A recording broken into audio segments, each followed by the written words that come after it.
قیامت کی نشانیاں کیوں جاننا ضروری ہے اور اس سے ہمیں کیا ہوگا؟ اچھا، ایک طبقہ وہ ہے جو قیامت کی نشانیاں جانتا ہے کہ بس ہاں it's exciting to know what is going to happen in the future, بس یہ کرنا کچھ نہیں ہے. دجال آئے گا، عیسیٰ علیہ السلام آئیں گے، مہدی آئیں گے، ویل فائٹ، خلافت حافظ ہوگی، یہ ہوگا، آگے مطلب they just want the drama scene. ٹھیک ہے. دوسرا طبقہ وہ ہے کہ جو ان سائنس کو اس طرح یا اس سینس میں نہیں پڑھتا، بلکہ جو قیامت کی نشانیاں جو نبی علیہ الصلوۃ والسلام نے بتلائی ہیں اس کا مقصد یہ نہیں ہے ڈراما سین کریٹ کیا جائے، بلکہ اس کا مقصد کیا ہے؟ اب جیسے ڈراما سین کریٹ کرنے کا مقصد یہ کہ میں جب چھوٹا تھا تو ایک سیریز آئی تھی ارائیولز، پتہ کسی کو؟ ہاں، ایک آنکھ والی، وہ ہر جگہ ایک آنکھ ہی نظر آتی تھی. جس کی ایک آنکھ نہیں تھی اس کی بھی ایک آنکھ توڑ کے ایک آنکھ، مطلب ایک آنکھ ہی نظر آتی تھی ہر جگہ. پیرامڈ میں ایک آنکھ، سگریٹ کے ڈبوں پہ ایک آنکھ، ہر جگہ ایک آنکھ. اتنا ہمیں پاگل کر دیا تھا، مطلب ہم پاگل ہو گئے تھے یہ ارائیولز. تو یہ تب کی بات ہے جب میں او لیولز میں تھا، اور اس کو دیکھ کے کچھ لوگ چینج بھی ہو گئے تھے، جن میں سے ایک میں تھا. مطلب چینج سے مطلب یہ کہ تھوڑی بہت نمازیں پڑھنا شروع ہو گئے تھے کہ قیامت آ رہی ہے. اب اس اعتبار سے تو یہ اچھی چیز ہے، لیکن اکثر لوگ جو دیکھتے تھے وہ بس ایسے ہی ڈرامہ تھا. ٹھیک ہے. اب مجھے نہیں بتا میں سے کس نے دیکھی ہے، یہ بچپن کی کہانی ہے. تو یہ ایک وہ اس دور کی کہانی ہے کہ جب آپ کے پاس اتنا اسمارٹ فون نہیں ہوتا تھا. ٹھیک ہے. اور مجھے یاد ہے کہ یہ شاید یہ ٹورنٹ پہ ہم ڈاؤن لوڈ کر کے، ٹورنٹ پتہ نہیں ہوتا ہے نہیں ہوتا ہے. ہاں ہاں، اور ٹورنٹ پہ ہم ڈاؤن لوڈ کر کے ایک دوسرے کو یو ایس بی میں، وہ تو نے دیکھی یار، بڑا فٹ سین ہے یہ، دیکھا کر تو. میں تو فجر کی نماز پہ اٹھنے لگ گیا، دے یار کیا چیز، میں نے بھی لے لی، نماز پڑھنا شروع ہو گئے ہم بھی. ارائیولز دیکھ کے ہم کیا ہو رہے ہیں، نماز پڑھنا شروع ہو گئے. خیر، تو ایک تو یہ قوم ہے کہ جو واقعی عمل پہ آ جاتی ہے. کیوں؟ اور قیامت کی نشانیاں بتانے کا مقصد بھی یہی ہے کہ عموماً جو نارمل روٹین میں ہم زندگی گزار رہے ہوتے ہیں تو ہم ان چیزوں سے غافل ہوتے ہیں. پھر کوئی ایک سائن آتی ہے اور اللہ تعالیٰ اس کے ذریعے آپ کو جوڑتا ہے کہ وقت کم ہے، وقت کم ہے. ایک تو تیری قیامت ہے اور ایک عموماً سب کی قیامت ہے. تمہاری قیامت کیا ہے؟ موت ہے. یہ قیامت تو شکر ہے، جس کی موت آ گئی اس کی قیامت اسی وقت آ گئی. اور ایک بڑی قیامت ہے کہ جو ذکر کیا جاتا ہے کہ آسمان پھٹ جائے گا، پہاڑ اڑنے لگیں گے، ریزہ ریزہ ہو جائے گا، اور لوگ نشے کی حالت میں اٹھیں گے لیکن وہ نشے میں نہیں ہوں گے، لیکن اللہ کا عذاب بڑا سخت ہوگا. یہ ساری چیزیں جو عموماً قیامت کے بارے میں آتی ہیں. اور پھر اس سے پہلے، بالکل پہلے جو ہے میجر سائنز ہیں، اور وہ ایک کے بعد ایک ہوں گی. دجال، عیسیٰ علیہ السلام کا نزول، دابۃ الارض، بیسٹ، ایک جاندار یا ایک دابہ کہتے ہیں ایک جاندار حیوان. اب وہ کیسا حیوان ہوگا نہیں پتا، وہ لوگوں سے بات چیت کرے گا، اس کی حقیقت کیا ہے ہمیں نہیں پتا، وہ نکلے گا. پھر اسی طرح جو ہے وہ سورج مغرب سے نکلے گا، سورج مغرب سے نکلے گا. یعنی لوگ ویٹ کر رہے ہوں گے پاکستان میں کہ صبح ہو جائے. صبح نہیں ہوگی، صبح نہیں ہوگی کیونکہ سورج مغرب سے نکلے گا. تو وہ وقت ہوگا کہ جب ہر بندہ ایمان لے آئے گا، لیکن اس وقت ایمان لانے کا پھر فائدہ نہیں ہوگا. اس وقت ایمان لانے کا فائدہ نہیں ہوگا. کیوں؟ کیونکہ آپ نے اللہ کی یہ نشانی اپنی آنکھوں سے دیکھ لی. اسی لیے موت کے وقت ایمان جو ہوتا ہے وہ ایکسیپٹیبل نہیں ہوتا. فرعون ایمان لایا تھا لیکن ڈوبتے وقت جب اس نے ملک الموت کو دیکھ لیا تھا تو پھر اسے کہا کہ اب تو ایمان لا رہا ہے. تو ایمان جو موت کے وقت انسان لاتا ہے وہ قابل قبول نہیں ہوتا. یا پھر اللہ کی کوئی نشانی دیکھ کے. تو ہمارا جو ٹیسٹ ہے وہ کیا ہے؟ ایمان بالغیب.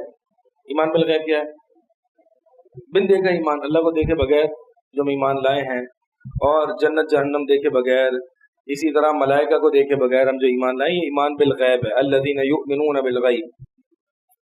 تو ایک تو نشانیاں وہ ہیں جو بالکل قیامت سے پہلے ہوں گی.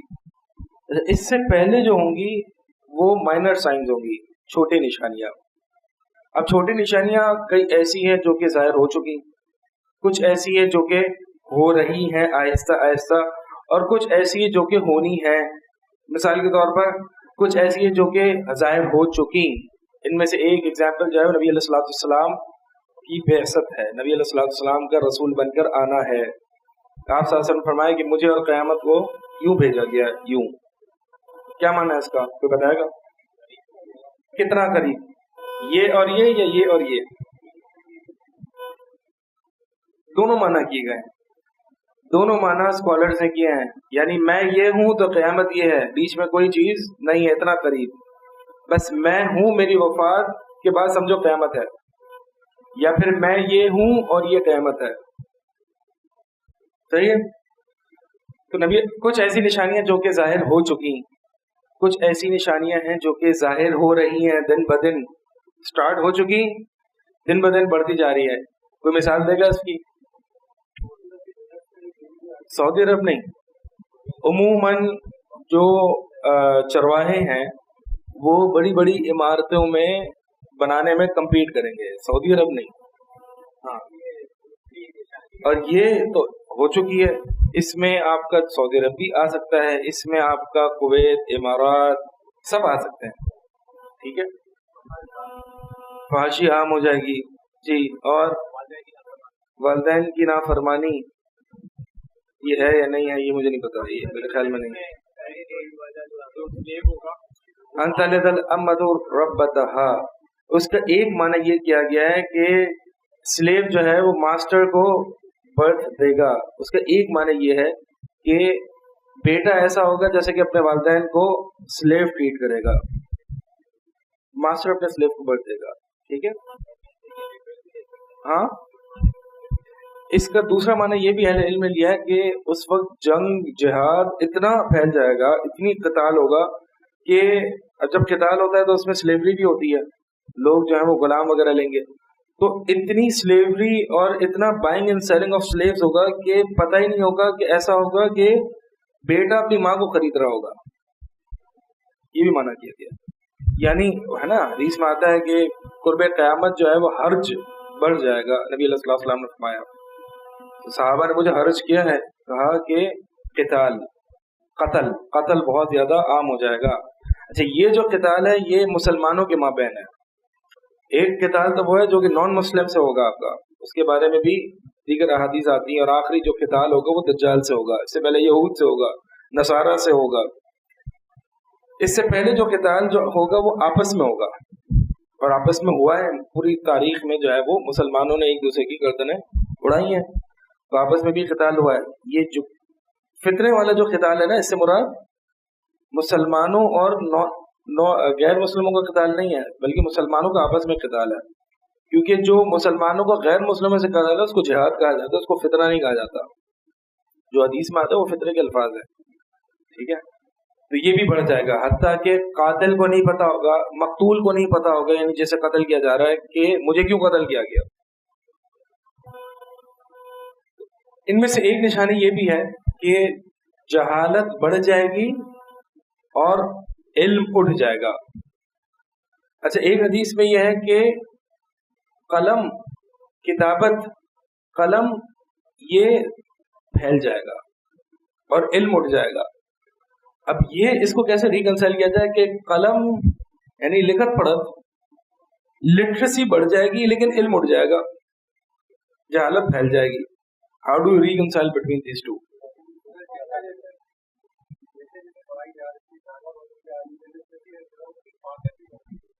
ہاں ہاں ہاں، بالکل ایسا ہی ہے کہ مقصد یہ ہے کہ اس کو دین کے معاملے میں بھی لیں. اب دیکھیں آج دین کی کتابیں کتنی موجود ہیں. آپ کوئی مسئلہ لکھنا چاہیں، یعنی کتابیں اور یہ سارا پورا کانٹینٹ اتنا موجود ہے، لیکن علم کتنا ہے؟ تو اس کا مطلب یہ ہے کہ کتابیں اور علم یہ دونوں الگ الگ چیز ہیں. علم جو ہوتا ہے وہ یہاں ہوتا ہے، بل وہ آیات بینات فی صدور الذین اوتوا العلم. یہ جو علم ہے یہ وہ نشانی ہے جو اللہ تعالیٰ نے، واضح نشانیاں جو اللہ تعالیٰ نے اہل علم کو عطا کی ہیں، جو ان کے سینوں میں ہے. تو علم یہاں ہوتا ہے، علم کتابوں میں نہیں ہوتا. اگر آپ کسی سے پوچھیں جی بتائیں اس بارے میں کیا بات ہے، تو کہہ کہ ایک سیکنڈ رک جاؤ میں یوٹیوب دیکھوں جی what is it permissible is it impermissible وغیرہ. یہ علم نہیں ہے, یہ علم گوگل پہ ہے, یہ آپ کے سینے میں نہیں ہے. ٹھیک ہے, تو علم جو ہوتا ہے وہ سینے میں ہوتا ہے, اور یہی اصل لذت دیتا ہے. علم کی جو اصل مٹھاس اور جو لذت ہے وہ تب آتی ہے جب علم سینے میں منتقل ہوتا ہے. جی کیا کہہ رہے ہیں؟ ہاں, اصل علم تو اللہ کی خشیت ہے, اللہ کا خوف ہے. تو یہ جو نبی علیہ الصلوۃ والسلام نے فرمایا نا, یہ ایک پرنٹنگ پریسز اور بہت ساری کتب کی طرف اشارہ ہے کہ باوجود دینی کانٹینٹ کے زیادہ ہونے کے جہالت بڑھ جائے گی. کیوں؟ کیونکہ علماء اڑ جائیں گے. اب اس پوری ایکویژن کو ذرا ملائیں آپ. اسلامک کانٹینٹ بہت ہوگا, جہالت پھر بھی زیادہ ہوگی. کیوں؟ کیونکہ اللہ تعالیٰ علماء کو اٹھا لے گا. نبی علیہ السلام کی ایک اور حدیث ہے نا کہ اللہ تعالیٰ علم کتابوں کو اٹھا کے تھوڑی اٹھائے گا, بلکہ علم جو اٹھے گا وہ کیسے اٹھے گا؟ وہ علماء کو قبض کر کے. اللہ تعالیٰ علم جو ہے وہ ایسے تھوڑی اٹھا لے گا, علم کو علماء کے ذریعے اٹھائے گا. تو علماء جو ہے وہ اصل سورس ہے علم کا. یہ پہلے بھی تھا اور آج بھی ہے. ٹھیک ہے, اور علماء جب اٹھ جائیں گے تو آگے حدیث میں کیا آتا ہے کہ جب اللہ تعالیٰ علماء کو اٹھا لے گا, علم کو اٹھائے گا بقبض العلماء, علماء کو اٹھا کے, پھر جو حال قسم کے لوگ باقی رہ جائیں گے. لوگ اتخذ الناس رؤوسا جہالا, لوگ جو ہے وہ اپنے بڑے جہلا کو بنائیں گے, جہلا کو سنیں گے, اگنورنٹ پیپل, اور وہ لوگوں کو فتوے دیں گے بغیر علم کے, خود بھی گمراہ ہوں گے اور لوگوں کو بھی گمراہ کریں گے. یہ پورے حدیث کے الفاظ ہیں. اسے کہا جاتا ہے فتنۃ ائمۃ المضلین, گمراہ اسپیکرز کا فتنہ, گمراہ علماء, گمراہ ائمہ کا فتنہ. ایک حدیث میں آتا ہے کہ سب سے زیادہ مجھے خوف گمراہ کن ائمہ کا ہے, بلکہ بعض روایت میں آتا ہے دجال سے بھی زیادہ بڑھ کر مجھے خوف ائمۃ المضلین کا ہے. پہلے علم اس کی وضاحت کرتے ہیں, ایکسپلین کرتے ہیں کہ کیسے, یعنی دجال سے بھی بڑھ کر نبی علیہ السلام کو جس چیز سے خوف تھا وہ گمراہ کن لوگوں کا تھا, گمراہ کرنے والے لوگوں کا. تو کیوں؟ کیونکہ دجال کو ایک مسلمان جس کے دل میں ایمان ہوگا اس کے ماتھے پر کافر دیکھ کے پہچان لے گا. وہ اپنی ایمانی بصیرت سے دیکھے گا کہ دجال کے ماتھے پر کافارہ لکھا ہوا ہے. لیکن ایک گمراہ شخص ہوگا نا, اس کو پہچاننا بہت مشکل ہوگا, الا یہ کہ آپ کے پاس بڑی بصیرت اور علم اور تقوی ہو. اسی لیے حضرت حذیفہ رضی اللہ تعالیٰ عنہ والی حدیث ہے, ایک بڑی لمبی حدیث ہے جس میں حضرت حذیفہ فرماتے ہیں کہ لوگ اللہ کے نبی علیہ الصلوۃ والسلام سے خیر کے بارے میں پوچھتے تھے, میں آپ صلی اللہ علیہ وسلم سے شر کے بارے میں پوچھتا تھا, اس ڈر سے کہ کہیں میں اس میں واقع نہ ہو جاؤں. تو بڑی لمبی حدیث ہے کہ یا رسول اللہ آپ خیر لے کے آئے, اس کے بعد کوئی شر آئے گا, پھر اس کے بعد کوئی خیر آئے گا. آخری ایک ٹکڑے پہ میں جاتا ہوں جو کہ مقصد ہے میرا سنانا, وہ یہ ہے کہ نبی علیہ الصلوۃ والسلام نے, یعنی جب حذیفہ نے پوچھا کہ خیر کے بعد شر اور پھر شر کے بعد خیر, پھر خیر کے بعد دوبارہ سے شر آئے گا, فرمایا ہاں, اور وہ شر جو ہوگا وہ ائمۃ المضلین کا ہوگا, گمراہ کرنے والے. ائمہ کس کو کہتے ہیں؟ لیڈرز, یعنی جو لوگوں کو لیڈ کر رہے ہوں گے, یعنی جن کی فالوئنگ ہوگی, جن کی لاکھوں اور ملینز میں فالوئنگ ہوگی, جو لیڈرز ہوں گے, جو لوگوں کو لیڈ کر رہے ہوں گے, وہ کون ہوں گے؟ مضلین, گمراہ کرنے والے. تو فرمایا دعاۃ علی ابواب جہنم, حذیفہ ایسے لوگ آئیں گے جو جہنم کے دروازے پر کھڑے ہوں گے. فمن اجابوہم, بس جو ان کو فالو کرے گا, ان کی بات کو سنے گا, قذفوا فیہا, وہ جہنم میں ان کو دھکیل دیں گے. یہ کیسے ہیں یا رسول اللہ بتا دیں, یہ ان کی کوئی کیریکٹرسٹکس بتائیں, تو بڑے خطرناک لوگ معلوم ہو رہے ہیں. کیسے ہیں؟ فرمایا کہ ہم قوم من جلدتنا ویتکلمون بألسنتنا. اللہ اکبر, یعنی یہ وہ لوگ ہوں گے جو دیکھنے میں ہم جیسے لگتے ہیں اور بات چیت بھی ایسی کریں گے جیسے کہ ہم بات چیت کرتے ہیں. کیا مطلب؟ یعنی دیکھنے میں تو مولوی لگ رہے ہیں ہم جیسے, اور بات چیت بھی مولوی جیسی لگ رہی ہے. بظاہر قرآن حدیث سنا رہے ہوں گے, ریفرنسز دے رہے ہوں گے, دین کی موٹیویشن دے رہے ہوں گے. یتکلمون بألسنتنا, آپ صلی اللہ علیہ وسلم کے الفاظ ہیں, ہماری بولی بول رہے ہوں گے, دیکھنے میں ہم جیسے لگتے ہوں گے, لیکن یہ جہنم کے دروازے پر کھڑے ہو کے لوگوں کو جہنم میں ڈال رہے ہوں گے. علماء نے اس کی ایک توجہ یہ فرمائی, بظاہر قرآن حدیث سنا رہے ہوں گے. اب خوارج تھے صحابہ کے دور میں, جو آخری میں جو پہلا فرقہ اٹھا تھا وہ کون سے تھے؟ خوارج. اب جو خوارج تھے وہ کیا کوئی اپنی عقل سے کوئی بات سناتے تھے یا قرآن حدیث سناتے تھے؟ قرآن کی آیت سناتے تھے. اسی لیے حضرت علی رضی اللہ تعالیٰ عنہ فرماتے تھے کہ کلمۃ الحق ارید بها الباطل, بات تو دلیل تو صحیح دے رہے ہیں لیکن اس دلیل سے جو ان کا مقصد ہے وہ باطل ہے. کیونکہ قرآن کی آیت دیتے تھے ان الحکم الا للہ, کہ اللہ کے علاوہ اور کسی کی حاکمیت نہیں ہے, حاکمیت صرف اللہ کی ہے. لہذا یہ جو عمار بن یاسر اور حضرت علی یہ جو ہم پر رولرز بنے ہوئے ہیں, یہ لوگوں کی حاکمیت ہے, حاکمیت صرف اللہ کی ہوگی, کیونکہ قرآن میں اللہ کی حاکمیت کا ذکر ہے. اب قرآن سے دلیل دے رہے ہیں, قرآن کا ریفرنس دے رہے ہیں, لیکن حضرت علی فرما رہے ہیں کہ بات تو قرآن کی ہے لیکن اس سے جو مقصد ہے وہ غلط ہے. سمجھ آ رہی ہے؟ تو ہر بندہ جو ریفرنس ہے نا اس کے پیچھے نہ انتوں کی طرح چل پڑے, انتوں کی طرح ہر کسی کے پیچھے جو ریفرنس ہے وہ آپ کو جی دلیل کر رہا ہے, جی بات تو صحیح کر رہا ہے, بات تو لاجیکل کر رہا ہے. ہم یہ دیکھتے ہیں کہ جی بات تو صحیح ہے, بات تو لاجیکل ہے. ہم کیا دیکھتے ہیں جی یار دیکھنے والے کہنے والے کو نہ دیکھیں, وہ جو بندہ بات کہہ رہا ہے نا اس کو دیکھیں. کتنی دفعہ یہ آپ نے بات سنی ہے, don't look what who he is, look what he saying. دیکھو یہ بندہ بات کیا کہہ رہا ہے, صحیح ہے نا. اچھا ہم دیکھتے ہیں کہ ہمارے اسلاف کا طریقہ یہی تھا.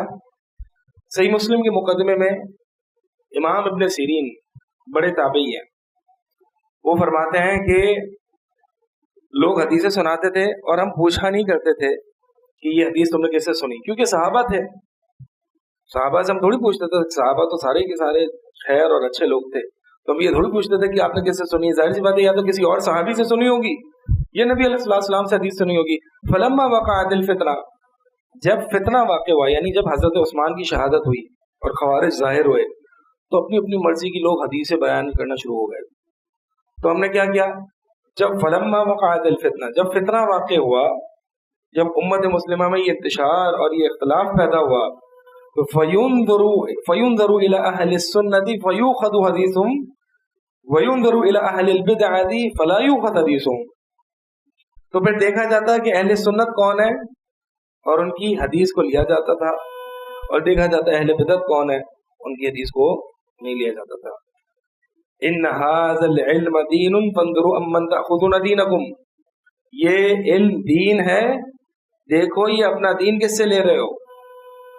لہذا ہر بندہ جو اچھی بات کرے اس کو شیئر کرنا اور اس کو سننا نہ شروع کر دیں.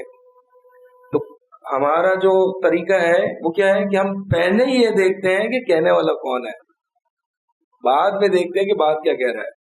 سمجھ آ رہی ہے؟ آپ کو دو ریفرنسز دیے تھی میں نے, ایک حدیث کا ریفرنس دیا کہ ہم یہ نہیں ہرگز دیکھتے ہیں کہ کہنے والا کون ہے, سوری کیا رہا ہے, کہنے والا کون ہے پہلے یہ دیکھتے ہیں. اصول حدیث کس سے پڑھی ہوئی ہے؟ اصول حدیث میں حدیث کے جو چین آف نریشن ہے اس میں جو نریٹرز ہیں, پہلے حدیث دیکھتے ہیں یا پہلے نریٹرز کے حال احوال دیکھتے ہیں؟ کیا خیال ہے؟ چین سند میں جو روات ہیں, جو چین راوی ہیں, اس کے حالات زندگی دیکھتے ہیں نا پہلے, پھر حدیث پر فیصلہ ہوتا ہے. حدیث پر پہلے فیصلہ تو نہیں ہوتا, پہلے سے تو حدیث پر فیصلہ نہیں ہو جاتا. ٹھیک ہے, تو یہ بات آپ کو بہرحال بتا رہا تھا, ایک قیامت کی چھوٹی نشانی میں سے ایک بہت بڑی.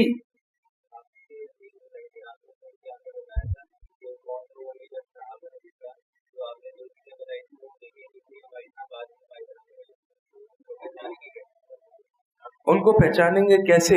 ان کو پہچانیں گے ایسے کہ یہ جو ہوں گے وہ یعنی ہم جیسی بات کر رہے ہوں گے, لیکن مطلب پھر تو بات یہ ہے نا کہ آپ علماء کو کیسے پہچانیں گے, علماء کو کیسے پہچانیں گے کہ کون ہے. دیکھیں سب جو پوری حدیث اگر آپ پڑھیں گے تو اس میں یہی ہے کہ ایسے لوگ یعنی خیر کے بعد شر آئے گا, جی ہاں آئے گا. وہ کون لوگ ہوں گے؟ وہ لوگ ہوں گے جو یستنون بغیر سنتی, جو میری سنت کے بغیر عمل کرتے ہوں گے, یعنی سنت معاملات جو بھی طے کرتے ہوں گے وہ میری سنت کے مطابق نہیں ہوں گے. یعنی آپ نے یہ دیکھنا ہوگا کہ یہ صحابہ کا طریقہ ہے یا نہیں ہے، صرف ریفرنسز جو ہے وہ کافی نہیں ہے. تو بہرحال ایک نشانی قیامت کی چھوٹی نشانیوں میں سے ایک نشانی تو یہ ہے کیا کہ علم اٹھ جائے گا، جہالت پھیل جائے گی، فحاشی عام ہو جائے گی، اور ماسٹر اپنے سلیو کو برتھ، یا سلیو اپنے ماسٹر کو برتھ دے گی. جی اور کیا ہے؟ ہاں یوفریٹیز والا، یعنی ریور آف یوفریٹیز. ہاں تو اس میں سے جو ہے وہ سونے کا پہاڑ نکلے گا، اس میں سے حدیث میں آتا ہے سونے کا پہاڑ نکلے گا. اچھا ہوگا کیا اس وقت جو ہے وہ سب لڑنے چلے جائیں گے اس کو حاصل کرنے کے لیے، لیکن 99% لوگ اس میں قتل ہو جائیں گے. تو اللہ کے نبی صلی اللہ علیہ وسلم نے ہمیں ہدایت فرمائی ہے کہ جب ایسا ہو تو تم نہیں جانا. ہم نے کیا کرنا ہے؟ ہم نے نہیں جانا. یہ اس میں وضاحت نہیں ہے، لیکن مسلمانوں کی ہدایت یہ ہے کہ آپ نے نہیں جانا، کیونکہ اس میں میجورٹی قتل ہو جائے گی. آپ نے بالکل نہیں جانا اس میں. ہاں ہاں یہ باتیں ہیں کہ ریورس سوچنا سٹارٹ ہو گیا.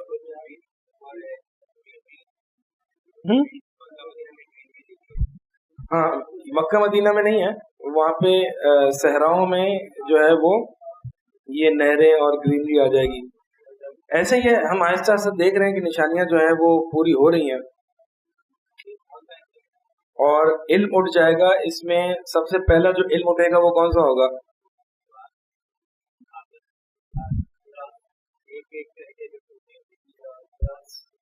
وراثت؟ وراثت نہیں، سب سے پہلا علم جو اٹھے گا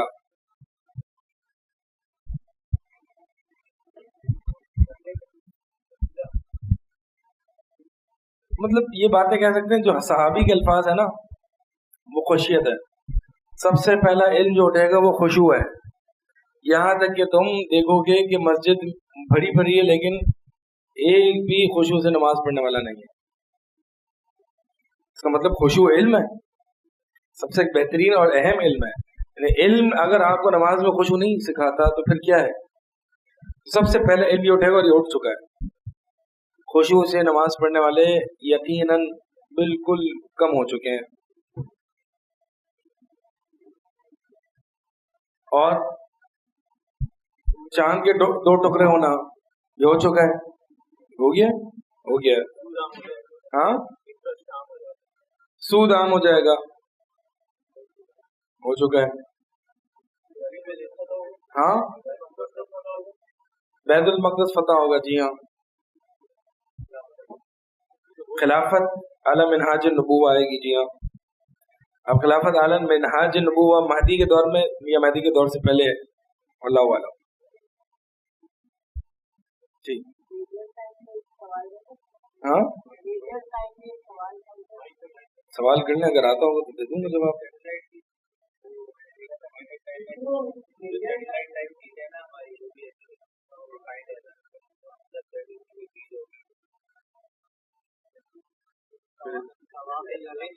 سیٹلائٹس اس کو انٹرپریٹیشن ہوگی یہ ڈشز کے سیٹلائٹ کے بارے میں، یہ حدیث میں تو نہیں آ سکتا.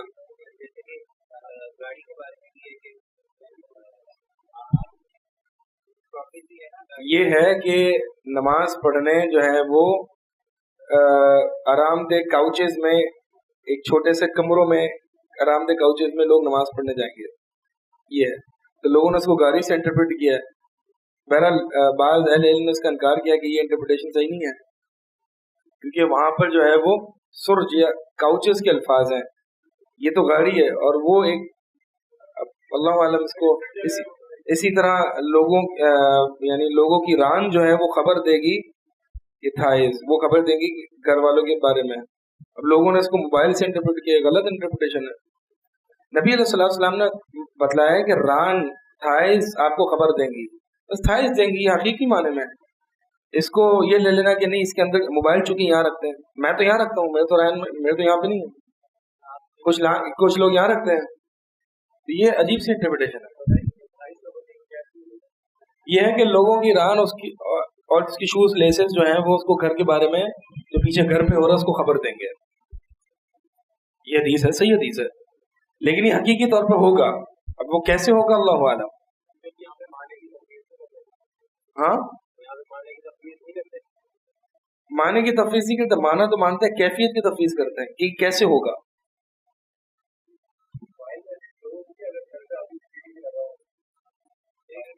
دیکھیں application of the science of the day of judgment یہ ایک آرٹ ہے. آرٹ سے مطلب ایک فن ہے، اور یہ ہر مجھ اور عام جیسا آدمی نہیں کر سکتا، اور کرنا بھی نہیں چاہیے. اسی لیے جو مطلب آپ دیکھیں اکثر جو لوگ اس چیز کی اپلیکیشن میں لگے ہوئے نا وہ دین سے بہت دور ہوتے ہیں. اور اکثر آپ علماء کو آپ پڑھیں گے نا اس بارے میں تو آپ کو بہت زیادہ اپلیکیشن نہیں ملے گی. کیوں؟ کیونکہ مقصد ان علامت قیامت کو مسلط کرنا نہیں ہے. مقصد ان سے جو ہے وہ عبرت حاصل کرنا ہے کہ بھائی قیامت آئے گی، یہ اس کی سائنس ہے، خبردار رہنا.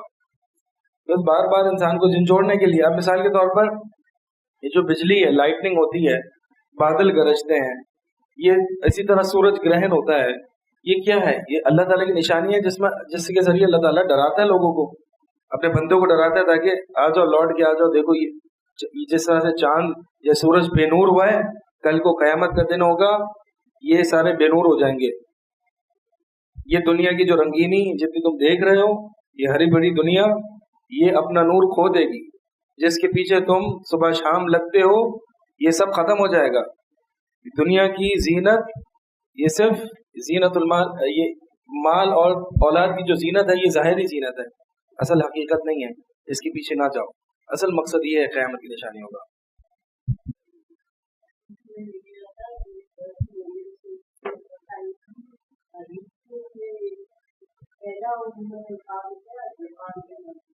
ہاں دخان، دخان کا معنی اسموک، دھواں.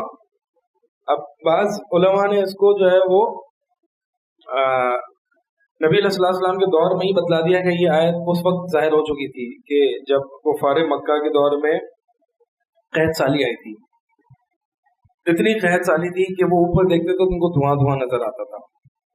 تو اس سے مراد یہ وہ دھواں ہے. بعض علماء نے اس کی یہ معنی بیان کیا ہے، اور بعض علماء نے فرمایا نہیں، بعض علماء نے فرمایا کہ نہیں، یہ دعا قیامت کے قریب یا بڑی نشانیوں میں سے ہے، اور یہ تبھی واقع ہوگا، اور اس کی کیفیت کیا ہمیں نہیں پتا.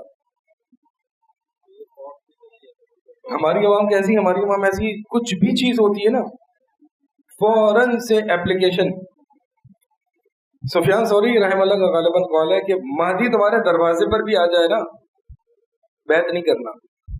کیا کہہ رہے ہیں؟ بڑی گہری بات کہہ گئے. کیا کہہ دیا؟ مہدی اگر تمہارے دروازے پر بھی آ جائے بیعت نہیں کرنا. یہ کیا بات ہوئی؟ دروازے پر آ. حالانکہ نبی علیہ السلام نے فرمایا ہے کہ اگر رینگ کے جانا پڑے نا، رینگ کے کرال کر کے جانا بیعت کرنے. امام سفیان ثوری کہہ رہے ہیں دروازے پر آ جائے تو بھی بیعت نہیں کرنا. کیا مطلب ہے؟ مطلب یہ ہے کہ جب تک تم یہ نہ دیکھ لو کہ بڑے بڑے علماء مین اسٹریم اسکالرشپ ان کو فالو نہیں کر رہی، تب تک نہیں جانا. آپ کو پتا ہے جو سعودی میں ہوا تھا 1979 میں، غالباً یہ 1879 میں ہوا تھا، تو وہاں پر جو ہے وہ ایک بڑا طالب علم جو تھا نا، جوہینی، کیا نام تھا اس کا مجھے، ہاں جوہیمان، ہاں. تو اس نے جو ہے وہ فجر کی نماز میں امام کعبہ کا مائک پکڑا، اور اس نے مقام ابراہیم، جہاں پہ حدیث میں آتا ہے کہ وہاں پہ وہ لوگوں سے بیعت لے گا، امام مہدی جو ہے وہاں پہ بیعت لیں گے، تو اس نے وہیں پہ مائک پکڑا اور اس نے پوری تیاری کی ہوئی تھی، اور بظاہر وہ طالب علم تھا. اور کئی ہمارے ایک شیخ ہیں وہ بتاتے ہیں کہ میں اس وقت وہ مدینہ یونیورسٹی میں تھے، اور کئی طالب علم مدینہ یونیورسٹی کے وہاں پہ ان سے بیعت کرنے گئے تھے. اب وہ سارے طلباء تھے، لیکن جو علماء تھے انہوں نے اپنا ہاتھ کو روکا ہوا تھا. تو ہمارے شیخ فرماتے ہیں کہ جب سب چاہ رہے تھے اور ان کا معاملہ وہ ہو رہا تھا تو ہم بھی تھوڑا سا کنفیوز ہو گئے، لیکن ہم نے دیکھا کہ ہمارے جو بڑے ٹیچرز اور اساتذہ ہیں وہ نہیں گئے، تو ہم رکے رہے. کتنی خیر ہے، جو سینئر بڑے اساتذہ یا بڑے علماء جو کرتے ہیں نا، ہمیں تو ایسا لگتا ہے یہ تو خاموش ہیں، یہ تو کچھ بول ہی نہیں رہے، یہ تو اسکالرز فار ڈالرز ہیں، ان کو تو کچھ پتہ ہی نہیں ہے. ہم جذبات میں آ کے اس طرح کی باتیں کہتے ہیں، ٹھیک ہے، تو ہمیں یہ دیکھنا چاہیے عموماً جب بھی اس طرح کی جذباتی چیزیں ہوتی ہیں اس میں نوجوان کی اکثر کثرت ہوتی ہے. اسی لیے آپ دیکھیں گے جو خوارج ہوتے ہیں نا، خوارج، ان میں نوجوانوں کی کیا ہوتی ہے؟ کثرت ہوتی ہے. اسی طرح جتنی آپ تحریکیں دیکھیں گے، موومنٹس، اخوانیون، حزبیون، حزب اخوان، ان میں کثرت جو ہے وہ نوجوانوں کی ہوتی ہے، علماء نہیں ہوتے، مفکرین ہوتے ہیں زیادہ سے زیادہ، جن کو یہ لوگ علماء کہتے ہیں، اصل علماء نہیں ہوتے. تو خوارج کی نشانی بھی ہے نا کہ یہ نوجوان ہوں گے، جذبات زیادہ ہوں گے، اپنے بڑوں میں ان کو خیر نہیں دیکھتی ہوگی. تو بہرحال یہ کچھ قیامت کی نشانیاں ہیں. دیکھیں بھائی، یہ قیامت کی نشانیاں جتنی ہم نے ان آرگنائز طریقے سے بات کی ہے، اس کا مقصد بس یہی ہے کہ ہمیں آخرت یاد آ جائے اور آخرت کے لیے ہم محنت کر لیں. یقیناً دنیا کی زندگی بہت چھوٹی سی زندگی ہے اور آخرت کی زندگی ہی اصل زندگی ہے.